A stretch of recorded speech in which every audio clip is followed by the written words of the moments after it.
ఒక చిన్న కథతో టైం వేస్టింగ్ మీ వల్ల కాదు. మీరు నిజమైన అది నిజంగా అవసరమా?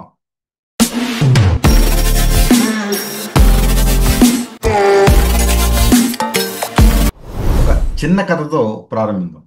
ఒకసారి ఒక గురువు గారు తన శిష్యుని అడిగాడు, నీ మనసు ఎందుకంత గందరగోళం ఉందో తెలుసా? శిష్యుడు ఇలా చెప్పాడు, ఏదో తెలియని ఆలోచన గురువు గారు. అప్పుడే గురుగారు మెల్లగా అన్నవాడు, నీ మైండ్లో అన్నెసెసరీ వాయిస్ని మీట్ చేయని వాడు నువ్వే. Mental noise, unwanted opinions, time wasting distractions, అహంకార రియాక్షన్, ఈగో బేసిక్ థింకర్స్, ఇవన్నీ పీస్ ఆఫ్ మైండ్కి మీట్ కావాల్సినవి. ఇవి మీట్ కాకపోతే మన సౌండ్స్ మధ్య మనం మౌనం తప్పిపోతుందండి. మన మనశాంతి తగ్గిపోతుంది. మెంటల్ నాయిస్, ఆలోచనలో ఒక లైన్ వచ్చేంత వరకు మనసు నిద్రపోదు. నీ వల్ల కాదు, ఎప్పటికైనా లేట్ అవుతుంది.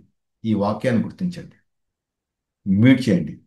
దాని బదులు ఒక ఎన్ఎల్పి అఫర్మేషన్స్, ప్రతి నెల నేను మెరుగవుతున్నాను.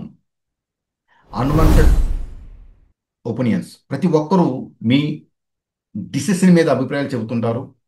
అవి నిజంగా అవసరమా? వాటిని వినకూడదని కాదు, కానీ వాటి మీద డిపెండ్ అవ్వకూడదు. మీరు మీ అంతరాత్మను వినండి. అది మీరు అన్నిటికంటే ఒక శ్రేష్టమైన గైడ్ లాంటిది.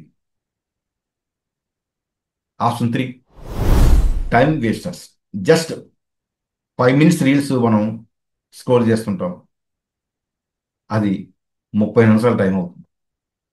టైం లైఫ్, దాన్ని కొంత మైండ్ఫుల్ వేలో వెచ్చించండి. ఒక మంచి పుస్తకం చదవండి, లేదా ఒక 10 minutes గ్రాటిట్యూడ్ రాయండి. Fourth point, ego reactions. అవమానాలు వచ్చినప్పుడల్లా ప్రతిసారి స్పందించాల్సిన అవసరం లేదు. రెస్పాండ్ చేయడం కన్నా లెట్ గో చేయడంలోనే నిజమైన ఎనర్జీ దాగుంది. మౌనం ఒక పవర్ఫుల్, దీన్ని ఎవరు అండర్ ఎస్టిమేట్ చేయలేరు. ఇది మన మనసులో ఉంచుకోండి.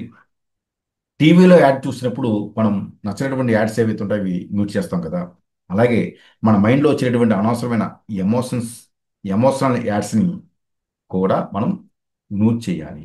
అప్పుడే మీరు నిజమైన సౌండ్, ఇన్నర్ వాయిస్ని వినగలుగుతారు. సో ఈ 4 మ్యూట్ విషయాల్లో మీరు బాగా సంబంధించినవి ఏది? కామెంట్ చేయండి. మీ మైండ్ ప్రశాంతంగా ఉండడానికి ఈ వీడియోని మీ ఫ్రెండ్స్కి షేర్ చేయండి. ఇలాంటి ఎన్ఎల్పి అండ్ మైండ్ టూల్స్ కోసం సబ్స్క్రైబ్ చేయండి. మైండ్ క్లారిటీ కోర్స్ కావాలంటే డిస్క్రిప్షన్లో లింక్ ఉంది, క్లిక్ చేయండి.